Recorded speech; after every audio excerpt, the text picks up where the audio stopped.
మనం చేస్తే సంసారం, పక్కోడు చేస్తే వ్యభిచారం. మంచోడు మంచోడు అంటే మంచం ఎక్కి ఏదో చేసిందంట. జనవరిలో జరిగిన యుఎస్ ఎలక్షన్లో ట్రంప్కి ఇండియా బాగా సపోర్ట్ చేసింది. అక్కడున్న ఎన్ఆర్ఐస్ కూడా ఎన్నో ఆశలతో మనోడికి ఓట్లేశారు, ఎలా అలా గెలిపించారు. కానీ ఇప్పుడు మాత్రానికి మనకి డోలు వాయిస్తున్నాడు. ఎలా అంటే మొన్నటిదాకా ఉన్న 25% టారిఫ్ని ఇప్పుడు 50% చేశాడు. అయినప్పటికీ ఇండియా ఏం మాత్రం తగ్గట్లేదు. టారిఫ్ అంటే పొన్నండి. మన దగ్గర నుంచి ఏ వస్తువైనా పక్క దేశానికి ఎక్స్పోర్ట్ చేసినప్పుడు వాళ్ళు మన ప్రోడక్ట్పై విధించే ఒక రకమైన పన్నే టారిఫ్ అంటారు. ఎందుకని? మనం రష్యా నుంచి ఆయిల్ కొనుక్కుంటున్నామంట, అది ఆయిల్ కొనుక్కోకూడదంట, తప్పంట.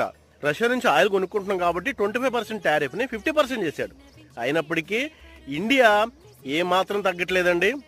అలా అని వాళ్ళతో కయ్యం పెట్టుకుని కూడా ట్రై చేయట్లేదు. స్టాండర్డ్గా ఉంది. ఎందుకంటే మన ఇండియన్స్కి సహనం చాలా ఎక్కువ.